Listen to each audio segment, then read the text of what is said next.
Hey yo, it's January the 27th, 2016, and America is in a very somber state today. Alright. Um, I think we all know what's the main important story, but also on a side note, I wanted to let y'all in on a little something. In case if you didn't know, um, your boy right here, back in the day, he used to watch professional wrestling. He loved it. He loved him some professional wrestling. Alright. He grew out of it eventually, but he learned a lot of things from it. And like, for example, one of the things is the NFL is very much and pretty much is the same exact thing as professional wrestling. And I know that that hurts a lot of people's feelings when I say that. That's why I say that. Right? Not only that, but I watched the Trump rally that took place last night as news was spreading about little boy Finnegan for the first time. I caught the Donald Trump rally in Iowa. I caught it live streamed on YouTube. Technology is fantastic. Right?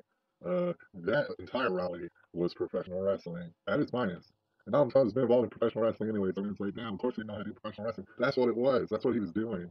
All right. Back in the day, they had to snort up lots of cocaine and do all sorts of steroids and stuff, get all jacked up, drink gallons of coffee. But Donald Trump, it looks like he's perfected it without all the performance enhancers. That was professional wrestling. In Turkey, see, I watched like 30 minutes of it. He must have thrown out at least 6, 7 different people, man. They were all coming with different like whistles. It's like they were on time. Like there was a very steady rhythm of no name protesters making assholes out of themselves to be thrown out. I mean, he barely talked about anything other than throwing assholes out of the building, right? You know what I'm saying? Like he could barely get 3 sentences together without having to say, "Get him out of here." They had all sorts of whistles and shit. It was professional wrestling, so it wasn't that scary. The reason that I bring this up is this. The reason that I have been in support of Donald Trump, even if I don't like or trust him, it has a lot to do with what a lot of people were saying, including my pastor. And I'd have to go ahead and shout him out as Pastor James David Manning up in Harlem. And I knew exactly why he was endorsing him. Basically, what I want to put out there, and I don't know if the Honorable Manning would agree, but what we're endorsing is Donald's message, not necessarily Donald. When you boil it all down, his message is what we're endorsing.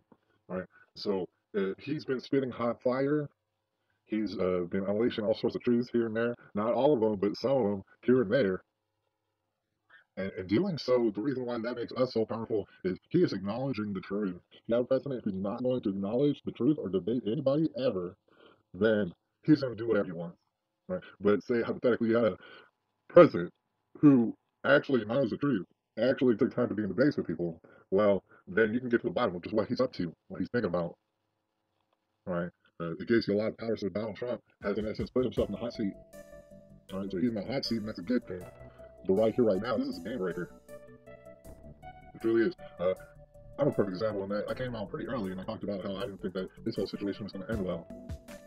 You know what I'm saying? I prayed for them and I wished them safety, but I'm on record saying I didn't think it was going to go good. But you have to understand none of that matters in a situation where the person does not have to die. It's very public. And then he does get killed, and y'all are going to turn around and say, well, they had to get out of make that dangerous. None of that makes any sense.